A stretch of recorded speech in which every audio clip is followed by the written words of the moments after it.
Two messages impressed me, or I was more inclined to concentrate on them when reading. And these were first about the unity of the Church of Christ, and the second about the Mother of God. We believe Virgin Mary is the Mother of God, and we must pay respect to her and have her intercession. And this is quite clear from the messages that the Lord gave Myrna, that we should respect his mother. It only confirmed our belief in the intercession of Virgin Mary. The second point about the unity, the Lord always wanted one church, one flock. He meant it to be one church and one flock. Unfortunately, we are divided today into several churches, many actually, but we always should pray for the unity and work for the unity, and the way to achieve it is to forget our differences, forget our own interpretations of the nature of Christ, the divine and the human, and being a monophysite or diaphysite, etc. We should all forget these things and be guided by love, because love is God. Love is the whole message of Christ is love. If we are guided by love and by peace, we should be able to resolve our differences. And I say that God implants this love in the heart of our leaders, church leaders, in the Holy See, so they can sit together and resolve the differences, and we go back to being one church and one flock. Thank you, Father. Remember us and Sister Myrna in your prayers.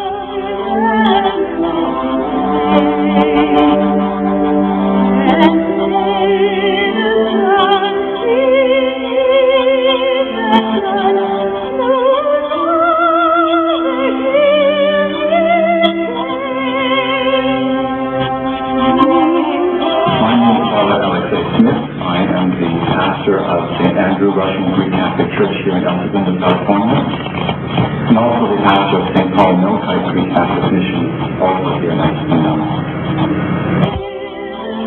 Father, what was your reaction when you first heard about Myrna Nazum? The first time I heard about Myrna, I had gone to visit one of my parishioners who was dying from cancer, and she wore about her neck a small, very inexpensive icon of Mary. The icon is a piece of paper in between two sheets of plastic. And she told me that this girl Myrna had come and had seen her just a few days before, and they had prayed together. And as they were praying, Myrna held the icon between her finger and her thumb. And when she was finished praying, she released the icon, and there was a thumbprint made out of oil on this icon print.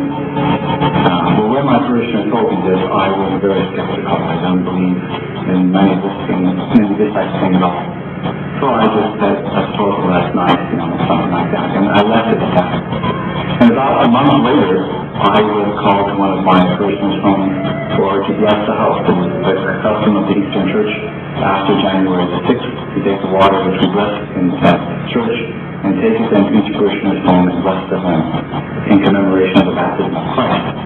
And while I was at this home, I was told that this girl Myrna, you was also going to be there. And so I said, oh, fine, good. It'd be a chance to meet her. And she came in, and everyone made such a fuss about her that I thought, well, maybe I should include her in the ceremony. So I asked her to hold the bowl. What we do is that the head of the household usually holds the bowl. I take the water which is left in church, pour it in this bowl, and then we take the water and we go from room to room singing the hymn of the day and blessing the walls of the house. So the owners of the house agreed to that. They asked me to hold the bowl. I then took the water from my briefcase, put it in the bowl, and said the prayers together, and then we began to walk from room to room. As I would then take the water from the bowl and sprinkle the walls of the house. And I I noticed after the first two rooms that when I would reach for the water began to look as if there was something floating in it. And my immediate reaction was, well, they didn't give us a very clean bowl. Something dirty in the bowl, and the water caused it to be loosened.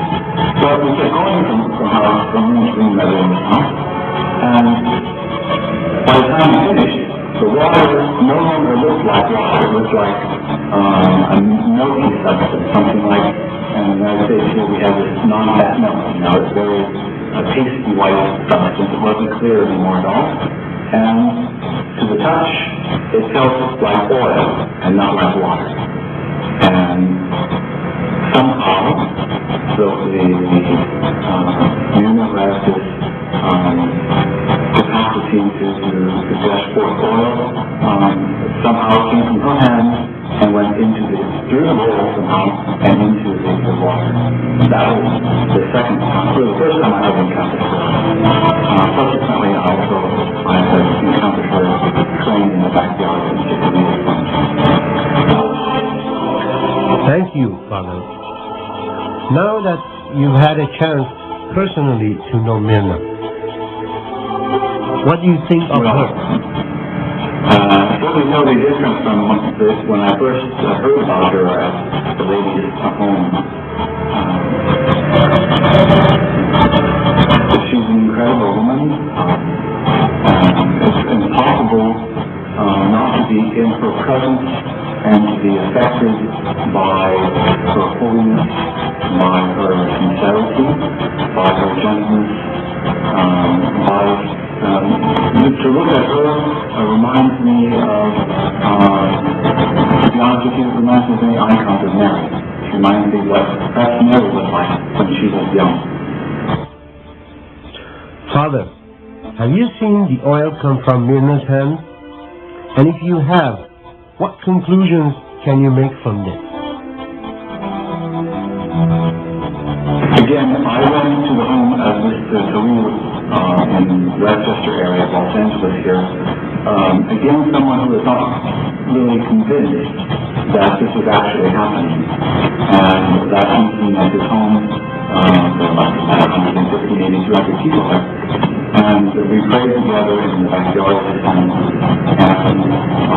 And then Nina asked me if I would relate to the people the story that I had just related to you about the water, which I did.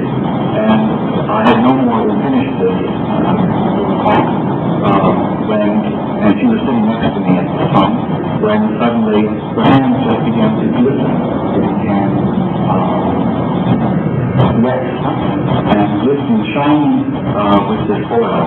It would not, in my opinion, it would not have been possible for anyone to have manufactured this. It could not have been safe in any way, because she was just sitting there, holding her hands something like this, and they began to glisten with oil. And it continued to come, this oil continued to come forth while she blessed about 150 to 200 people. Father, the messages seem to be about unity, faith, and love. The primary message, the kingdom of heaven on earth, is the church. Those who divided it have sinned. Those who are happy in this division are still sinning. What is your opinion? How do you think we can accomplish this difficult task? Certainly, unity is the goal of all. St. John in his Gospel tells us that Jesus prayed that the church might be one, just as he, Christ, and the Father are one.